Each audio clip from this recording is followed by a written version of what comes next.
Ahora volvamos a 1 Corintios capítulo 15, versículo 12. Y notemos el argumento de Pablo en ese pasaje. El contexto es un problema doctrinal que afectaba a miembros de la iglesia en Corinto.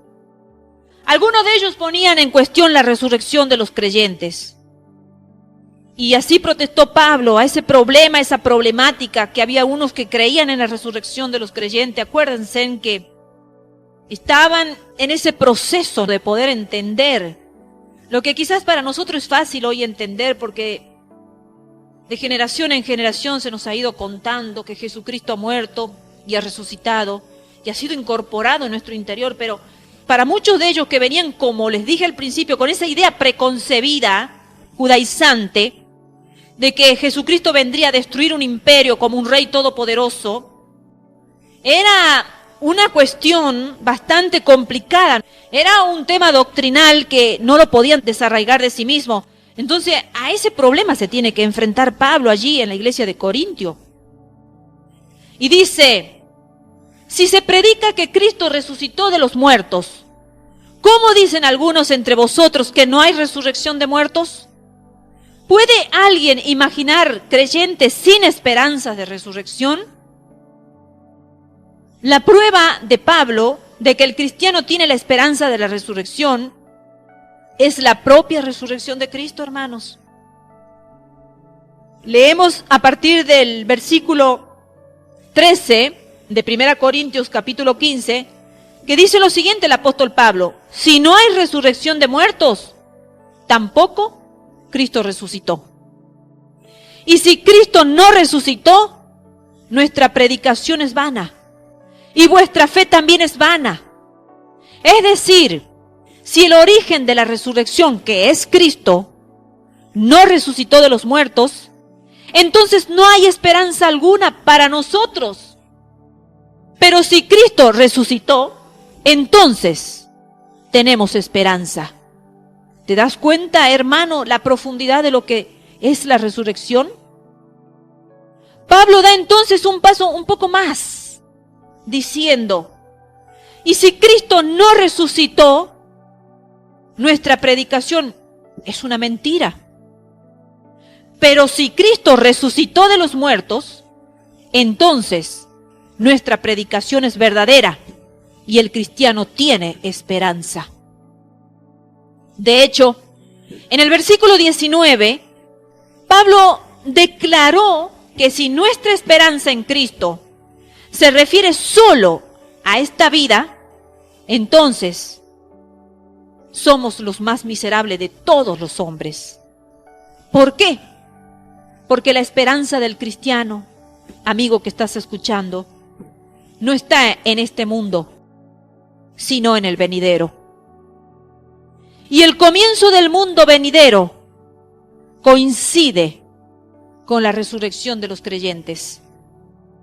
Por lo tanto, si has estado pensando que la vida termina acá en la tierra, como muchos dicen y como muchos predican, que todo se termina acá en la tierra, entonces no tienes esperanza, porque tu vida es miserable, porque realmente la verdadera vida está en la eternidad. Y lo cierto, continúa diciendo Pablo en el siguiente versículo, es que Cristo resucitó de los muertos. Sigue afirmando eso, porque tenía que rebatir esta doctrina que afectaba allí a los corintios. Es que Cristo resucitó. Él dice, pero lo cierto es que Cristo resucitó de los muertos y fue hecho primicia, o sea, lo primero de los que durmieron.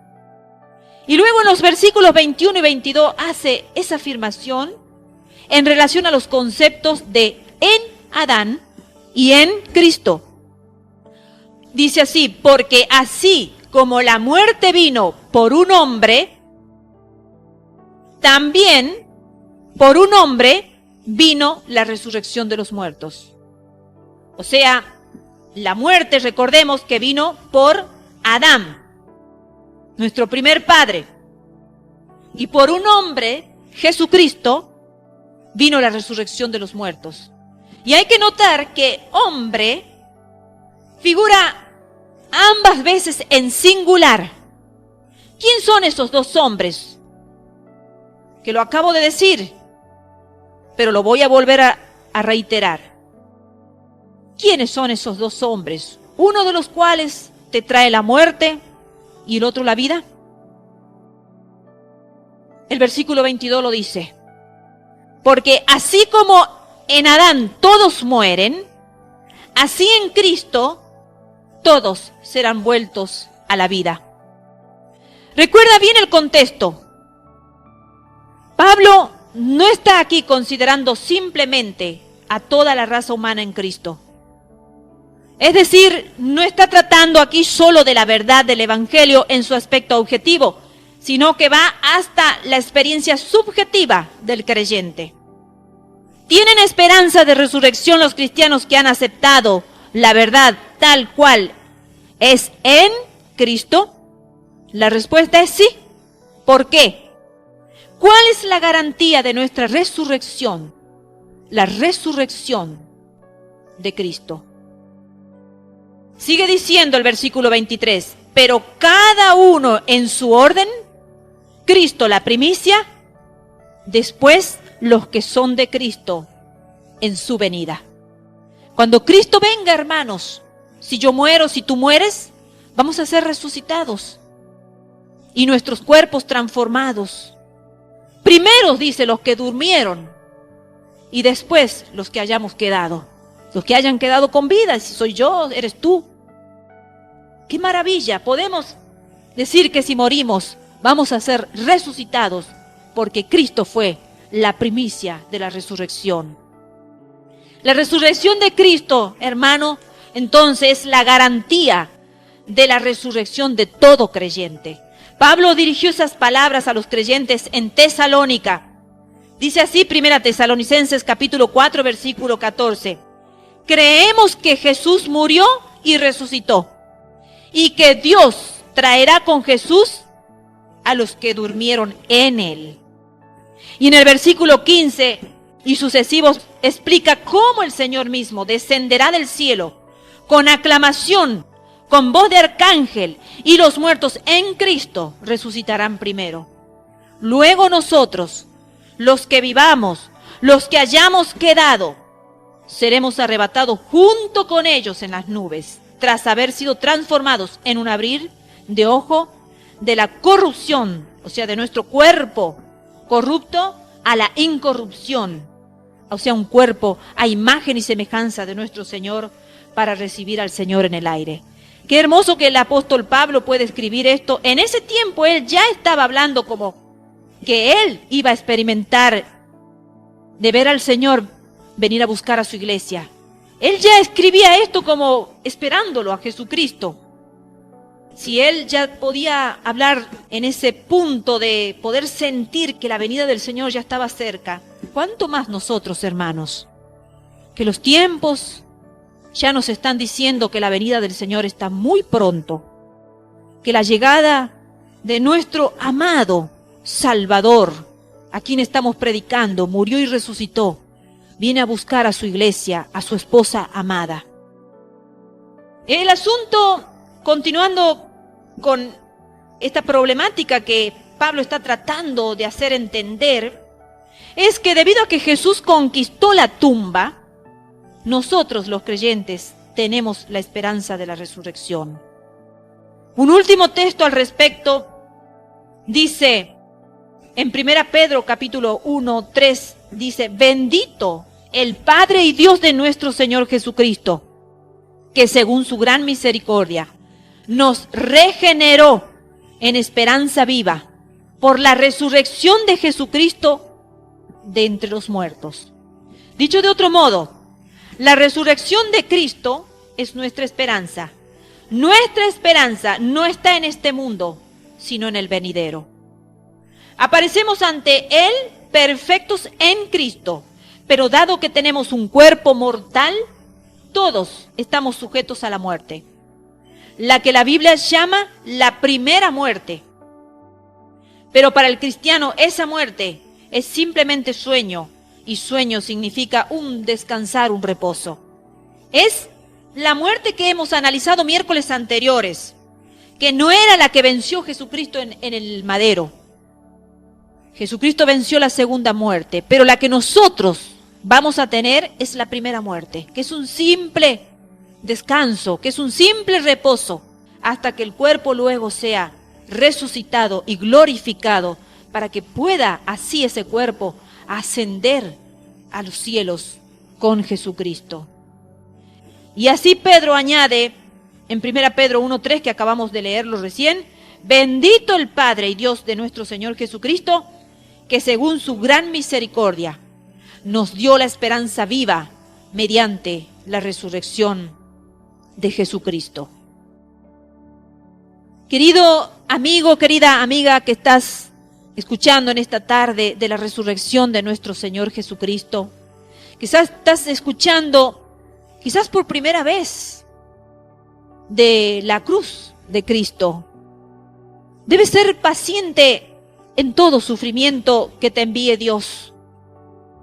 Si tu amor por el Señor es puro, lo vas a amar tanto en el Calvario como quizás en el monte Tabor, en el monte de la Transfiguración. ¿Cuántos de nosotros quisiéramos ser transformados ya y tener esa experiencia de poder ser glorificado y ascender a esos niveles espirituales tan grandes y tan sublimes de la gloria de Dios? Pero si tú lo amas al Señor, lo vas a amar tanto en ese monte de la Transfiguración como en ese monte del Calvario.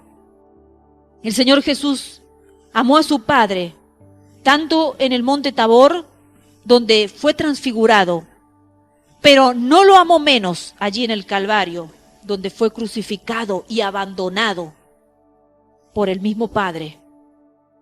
Entonces, tú, amigo, amiga, si realmente lo estás amando en el Calvario, con ese amor y esa pasión no te estás quejando, porque hay muchos que cuando empiezan a pasar la crucifixión juntamente con Cristo, empiezan a renegar su fe. Tanto lo hemos hecho todos, nadie se ha librado de quejarse. Pero entonces puedes estar seguro de que debes amar al Señor, lo mismo en el Calvario, porque fue allí donde Él hizo la mayor demostración de su amor. No fue en el monte Tabor de la Transfiguración, quizás había 2 personas nada más. Fue en el monte Calvario, donde Él dio su amor por toda la humanidad. Lo hizo por ti, por el más vil pecador. Quizás estás en una cárcel y tú dices: yo ya no merezco el amor de Dios. Jesucristo se despojó de toda gloria y aún se despojó de todas esas prerrogativas divinas que Él podría, independientemente de su Padre, haber tenido. Sin embargo, Él se despojó. Aún pudo aceptar el abandono, aunque fue demasiado tremendo estar bajo la maldición de Dios Padre. Ese fue el mayor amor de Dios, el mayor amor de Jesucristo por tu vida en ese momento. Él estaba sufriendo esa muerte segunda por tu vida. Aunque eres un delincuente, quizás porque has venido cegado tu entendimiento, con tantas mentiras que Satanás te está diciendo, porque Él te quiere llevar al lago de fuego. Él no quiere estar solo en el infierno, quiere estar con mucha gente, y te ha engañado a ti. Te quiere separar de la cruz de Cristo como le quería hacer a Jesucristo. Le quería decir: desciende de la cruz si eres el Hijo de Dios, desciende entonces, si tienes poder, desciende. Así, de esa manera lo tentaba. A ti no te va a tentar si lo hizo a Jesucristo mismo. Te va a decir de muchas formas que abandones la cruz. Pero yo te estoy diciendo, querido amigo, que tú estás ahí a punto de entregar tu vida a Cristo, a punto de empezar a encarnarte en esa vida en Cristo y a morir juntamente con Cristo, a despojarte de toda vida que antes te ha tenido prisionero, cautivo, atado, prisionero, allí en las mismas puertas, en las mismas cárceles del infierno, en las mismas celdas. Tu alma quizá está ya prisionera en el infierno. Estás aquí con vida en la tierra caminando, pero tu alma está cautiva allí en el infierno. Quizás hay una posibilidad de que cometas un error con respecto a tu abandono al Señor. A lo mejor te abandonas al Señor esperando y anhelando siempre que Él te acaricie, que te ame y te bendiga espiritualmente. Y no está mal que pienses eso. Pero a ti que te has entregado al Señor durante quizás alguna temporada agradable, te ruego que recuerdes esto. Si te entregaste para recibir bendición y amor, no puedes dar media vuelta de repente y recuperar tu vida en otra temporada en la que eres crucificado. Tampoco vas a hallar consuelo alguno de otro humano cuando hayas sido puesto en la cruz. Todo consuelo que te llegue cuando estés conociendo la cruz solamente te viene del Señor. Cuando estés colgado allí juntamente con Cristo, abandonado de todo ser humano como estuvo Jesucristo, todos sus seres lo amaban, pero no podían hacer nada por Él. Era el proceso que tenía que pasar. Y quizás tú estés en ese tiempo en donde te has dado cuenta que has recibido del amor de Dios, te ha acariciado, te ha bendecido, pero ahora estás entrando en otra temporada. Estás empezando a morir a todas esas cosas que antes te agradaban, pero que te llevaban por camino de muerte. Querido amigo que estás escuchando, después de aprender a amar la cruz, no puedes mirar atrás ya. Debes aprender a amar la cruz. Y el que no ama la cruz, no ama las cosas de Dios. En vano es que digas que amas a Dios, en vano. Te engañas a ti mismo y a los que te rodean quizás. Pero a Dios no lo puedes engañar. Dios conoce tu corazón y sabe hasta qué punto estás amando su cruz. Es imposible que ames de verdad al Señor sin amar la cruz. Tú dices, lo amo al Señor, pero cuando la cruz empieza a llegar a tu vida y te encuentras allí colgado en ese madero, avergonzado, ¿verdad? Abandonado. ¿Cuántos te han abandonado? A Jesucristo lo abandonaron todos. Todos. Hasta Dios Padre. Es que todos, de alguna forma, querido amigo, vamos a tener que sufrir el abandono de alguien. Todos, todos. Porque los humanos no somos perfectos.